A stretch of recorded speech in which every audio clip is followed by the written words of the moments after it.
माझं सौभाग्य भाग 38। रश्मीला जाताना बघून मधुरा पटकन नीलच्या केबिनमध्ये आली। तिच्या मागे आशू आणि विकी पण आले। नीलदा, रश्मी अशा का गेल्या? जाऊ दे मधुरा तिला। नीलदा, त्या रडत होत्या, मी बघितलं। असं काय बोलणं झालं तुमच्यात? बच्चा, तो म्हणतोय ना, मग का मागे लागलीस त्याच्या? सोड ना। नीलदा, त्यांनी त्यांच्या मनात तुझ्याविषयी काय भावना आहे हे सांगितलं ना। ती विक्रांतचं ऐकूनही न ऐकल्यासारखं करते आणि नीलला जाब विचारते। मधुरा, दा माझी शपथ आहे, बोला लवकर, मला भीती वाटतेय। त्या दोघांचं काय बोलणं झालं ते नील सांगतो आणि त्यावर त्याचं काय मत आहे तेही सांगतो। पण दा, तुम्ही असं कसं ठरवू शकता की त्या आपल्या घराला सूट होतील की नाही? बच्चा, विक्रांत गप्प बसा तुम्ही। आता जर वकालतनामा घ्यायचा असेल ना तर तो माझा घ्यायचा, समजलं? आणि माझ्याच बाजूने बोलायचं, लक्षात ठेवा। ते आज वेगळ्याच मधुराला बघत होते, जी खूप फर्म, कॉन्फिडंट होती बोलण्यात। नीलदा, 30 वर्षाचे झालात तुम्ही, स्वतःचा नाही तर किमान घरच्यांचा तरी विचार करा। आई बाबांना किती दुःख होतं याचं, का प्रत्येक गोष्ट बोलूनच दाखवायची? उद्या स्थळही मागताना लाज वाटेल दा, मग माझ्यासारखी कमी शिकलेली, कमी वयाची, दुसऱ्या प्रोफेशनची एखाद्या गावातून आणावी लागेल, चालेल का? म्हणून तर मला नाकारलं होतं ना तुम्ही। बच्चा, विक्रांत आणि नील दोघंही शॉक होऊन एकमेकांकडे पाहत होते।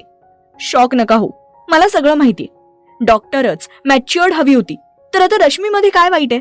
सुंदर आहे, सुशिक्षित आहे, तुम्हाला शोभेल अशी आहे। हा, घरातलं नाहीयेत पण म्हणून नाकारताय का? पण त्यासाठी मी आहे ना, जिथे एवढ्या लोकांचं करते तिथे अजून एकाचं करेन। पण इशू तुमचा आहे, तुम्ही अजूनही त्या पोरीत जीव अडकवून बसलात, तिथून बाहेर येतच नाही आहात। मधुरा, तसं नाहीये, तिचा काही संबंध नाहीये। रश्मी फॅशनेबल, मॉडर्न विचारांची, आपल्या घरात मॅच नाही होणार, तिथे तुझ्यासारखीच लागेल। रश्मीचा निभाव लागणं कठीण आहे, उगाच लग्न करून त्रास नकोय मला, जिथे कोणीच खुश नसेल। वा नीलदा, मी परफेक्ट वाटते का तुम्हाला आपल्या नाही तुमच्या घरासाठी? जरा डोक्यावर जोर द्या आणि आठवा 1.5 वर्षापूर्वीची मधुरा। आशू तर आत्ता आलाय 6 महिन्यांपूर्वी, त्याला काहीच माहित नाहीये। तुम्ही यांनी मला कोणीच आपलं मानलं नव्हतं, कितीतरी महिने माझ्याकडे पाहतही नव्हतात। माझी फरफट दिसली ना तुम्हाला? विक्रांतनी मला आपलं मानण्या अगोदर तुम्ही सावरलं होतं मला, घरात वहिनीचा दर्जा दिला होता। मी केलंच ना ऍडजस्ट, मग तीही करेल की। आणि मी असेल ना, मी शिकवेन सगळं, जिथपर्यंत माझी कुवत आहे तिथपर्यंत शिकवेन दा। माझ्या सख्या भावापेक्षा जास्त मानते मी तुम्हाला। कुठे अडकले तर विक्रांतकडे जाण्या अगोदर तुमच्याकडे येते की तुम्ही मला राईट पाथ दाखवाल। पण आज तुम्ही का मुद्दाम रस्ता चुकताय? सगळ्यांना जोडीदाराची गरज असते नीलदा, तुम्ही एकटे राहता, मला नाही बघवत। बाबा खूप टेन्शन मध्ये असतात, आई चिडून व्यक्त होतात, पण बाबा ते कोणाला काहीच बोलत नाही। आपल्या मुलाचा सुखी संसार बघायचं स्वप्न तर तेही बघतायत, मग तुम्ही असं का करताय? अहो, लग्नानंतर कोण कसं वागेल हे आधीच नाही सांगू शकत, पण म्हणून काही संसार करायचाच नाही का? त्याला समजावता समजावता तिचे डोळे भरून आले होते। ती कोणत्याही क्षणी रडेल हे विक्रांतला समजलं होतं, म्हणून तो तिला जवळ घेतो। मधुरा बरोबर बोलतेय नील, रश्मी चांगली मुलगी आहे, तू एकदा विचार कर। अरे, असं एकट्याने आयुष्य नाही जगतायत। विक्रांत म्हणतो, राईट नील, प्लीज आमच्या सगळ्यांसाठी एकदा विचार कर ना। तुझं झाल्याशिवाय माझ्या लग्नाचं कोणी, मेन म्हणजे ही रडूबाई मनावर घेणार नाही। आशू म्हणतो, मधुरा वर बघ। अरे परिराणी, रागावलीस मला आणि स्वतःच का रडतीयस? मग तुम्ही असं नका ना करू, मी करतेय ना या बुद्धू बरोबर संसार, मग तुमचा पण छान होईल ना। एक चान्स द्या ना त्यांना। नीलदा, तू डेअर पण घेतलं होतंस, आठवतंय दापोलीला? ती रडून बोलत होती। तुला आवडलीये ती? नील, माझा बच्चा अजून थोडा रडला ना तर मी तुला खरंच मारेन। विक्रांत मधुराला थोडं अजून जवळ घेतो आणि तिचे डोळे पुसतो। ठीक आहे, पण आधी सगळ्यांना आवडली का ते विचार, परत मी कोणाचं ऐकून घेणार नाही। खरंच नीलदा? थांब, मी प्राजू, अभि आणि अविला कॉन्फरन्सवर घेते। सगळे रश्मीला होकार देतात, पण एकदा तिच्यासोबत दिवस स्पेंड करून तिचा स्वभाव कळल्यावरच फायनल डिसिजन देणार असंही सांगतात। वेडाबाई, आता खुश ना? नील विचारतो। खूप जास्त, पण त्या रडल्यात, आता जा बरं, त्यांना आधी सॉरी म्हण। मुलींना रागवायचं नसतं दा, ती स्ट्रॉंग आहे, तिच्या फक्त कडा पाणावल्या होत्या। इथे आमची मधुरा गंगा जमुना वाहून रिकामी। नाही, मी म्हणतो तिला सॉरी, पण तू आधी हस। नील म्हणतो, बघितलं मधुरा, किती लक्ष असतं याचं तिच्याकडे. याचं लग्न झालं ना की तुला तो विसरून जाईल, आशू म्हणतो. नीलदा. ए मधुरा, हा उगाचच भडकवतोय तुला. मी या छोट्या परीला कधीच नाही विसरणार. या जन्मात तरी हे पॉसिबल नाहीये. मी लहान नाहीये. ए मधुरा, टेन्शन घेऊ नकोस. माझ्या लग्नाच्या वेळी तुला इतकं नाही रडवणार मी. थँक्स आशू. अरे पूर्ण ऐकून घे. इतकं नाही, यापेक्षा खूप जास्त रडवणार. विक्रांत, सांगा ना याला. आशू यार गप ना. ओह, माय फेवरेट डायलॉग. यावर सगळेच हसतात. नील, तुझ्यामुळे माझी बायको आज मला 4 चौघात रागावलीये. मला बुद्धू पण म्हणालीये. सॉरी ना विक्रांत. अनादर फेवरेट डायलॉग. मधुरा, तू या डायलॉगचं पेटंट का नाही घेत? अहो बघा ना या आशूला. ती त्रासिक नजरेने त्याच्याकडे पाहते. जाऊ दे, तू त्याच्याकडे लक्ष देऊ नकोस. वेडा येतो. विक्रांत तिला जवळ घेऊन एक टाईट हक करतो. चालू दे तुमचा रोमॅन्स.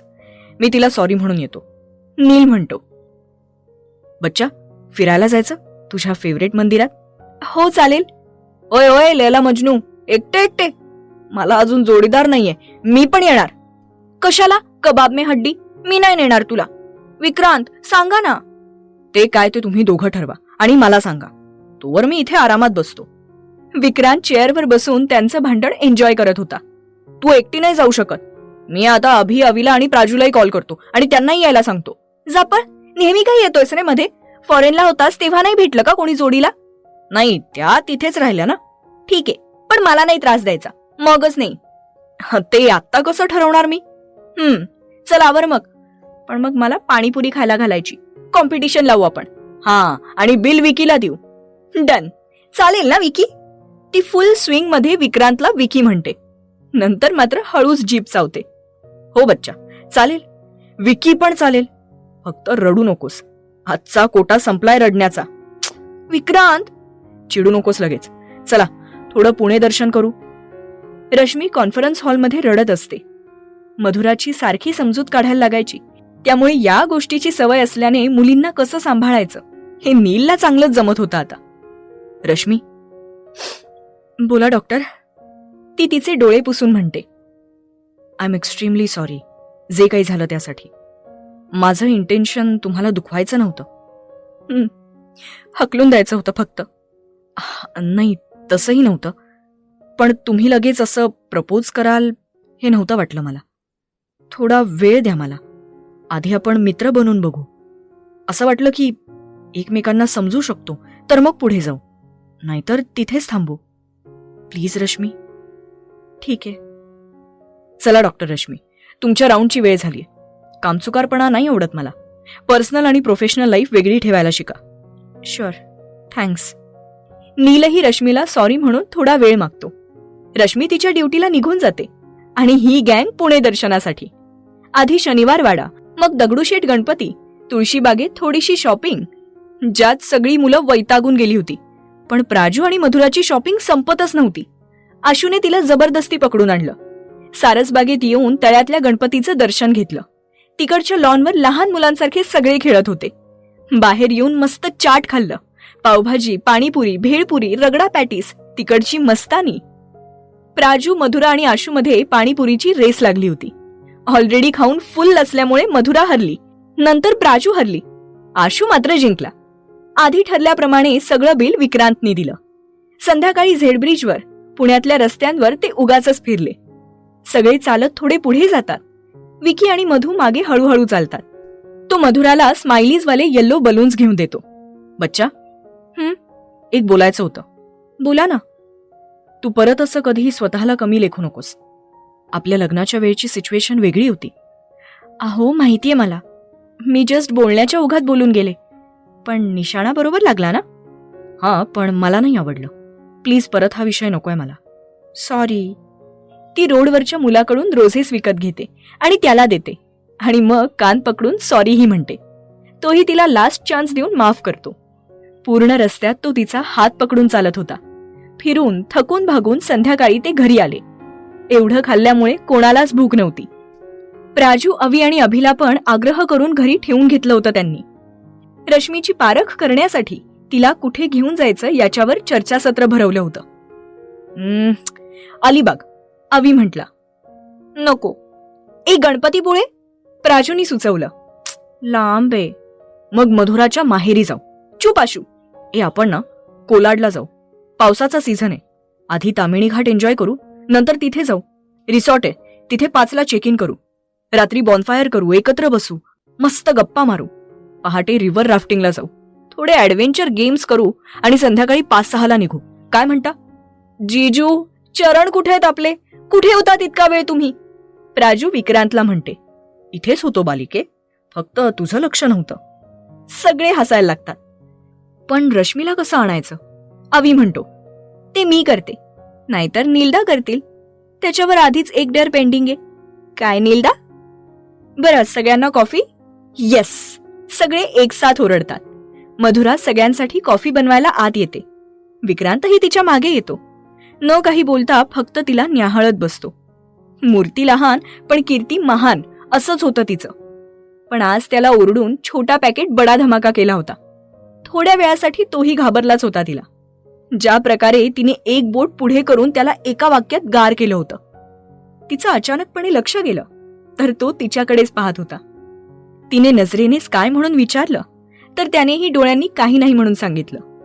बोटांनी तू बेस्ट आहेस असं उत्तर दिलं आणि फ्लाइंग किस देऊन तो बाहेर निघूनही गेला.